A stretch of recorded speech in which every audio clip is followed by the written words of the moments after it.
probably goes without saying, but the importance of trying to wrap up the top seed tonight and not have it lingering over you guys into the season finale. How important is that?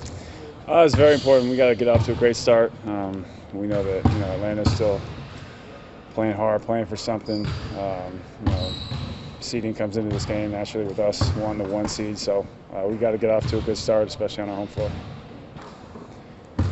Kevin, I think you touched on this a little bit over the summer when you were still recovering from surgery, but what was it like for you to watch what LeBron did last year in the playoffs?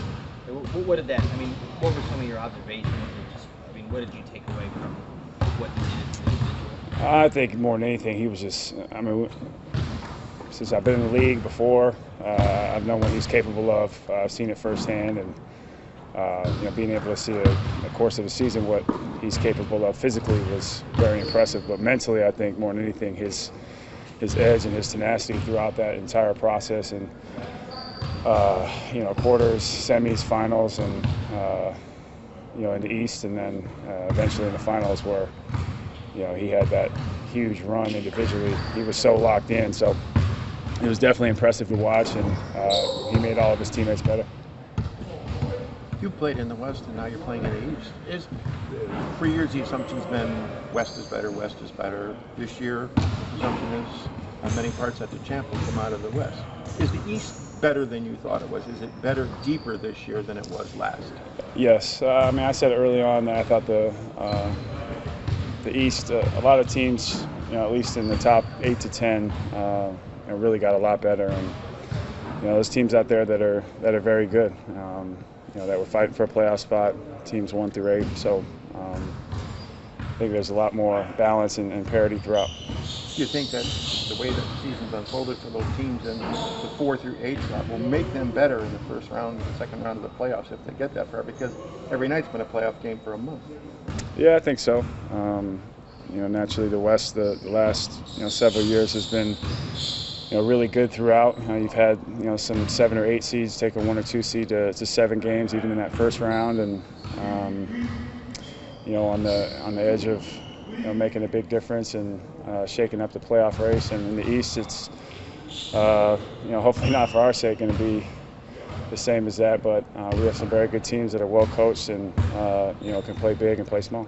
Did you ever figure out where the back problems came from last year and how it doesn't seem like you've been much of an issue for this year? No, I think just putting the summer work in, especially on my shoulders, been able to focus on other things and balance out my body a little bit. So, I don't know what it was from. Could have been an imbalance. Could have been, me. The other night in the end, it was just me stepping on Timo's foot. Letting all the pressure just go right into my heels. So it's just can't tell you really what it was, but as of right now, I feel really good. What LeBron did in the playoffs last year was largely without you and Kyrie because of the freak injuries. Is part of being healthy and being, on board for this playoff run, making it so he doesn't have to be quite what he was last year? Do you think he still needs to be everything he was?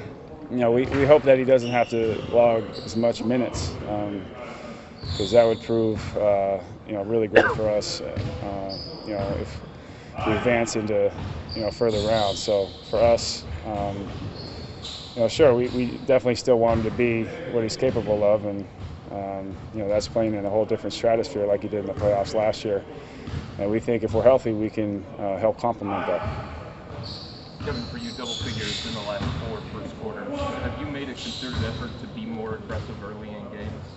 Yeah, I think so, but also, teammates have been doing a good job of finding me, whether it's been on the outside, me just shooting my shots there, and being aggressive, trying to get to the free throw line, and more than anything, the last 2-3 weeks, just picking my spots, and then trying to continue that throughout the rest of the game. Ty talked about when he took over as head coach, having a conversation with each player individually and asking different things of them. Is that where that aggressiveness came from? Is that a message that he kind of delivered to you, that he wanted you to be that way? Or? Yeah, I think after the after the Brooklyn game, he came to me and said that I needed to be more aggressive and demanding of the ball, and I think for a couple weeks there, it was kind of me taking a secondary or a back seat, and I think that March is a tough time because we're kind of waiting for the playoffs, and there was 15, 20 games left. So I think just being more aggressive and preparing myself for hopefully a long playoff run was what I was trying to do and what he was trying to do and tell me that. Hey Kev, you had a nice power move and dunk the other night, and the guys all erupted after that. After a play like that, does it occur to you that maybe I need to try to do that more often? I know your game is inside and outside and whatever, but are there times where you think, maybe I should go to the deck? Yeah, and maybe try to be more physical and exploding to the rim and bodying guys and getting to the free throw line. I think that comes with being aggressive, but you're not going to see me crossing guys over too much. So.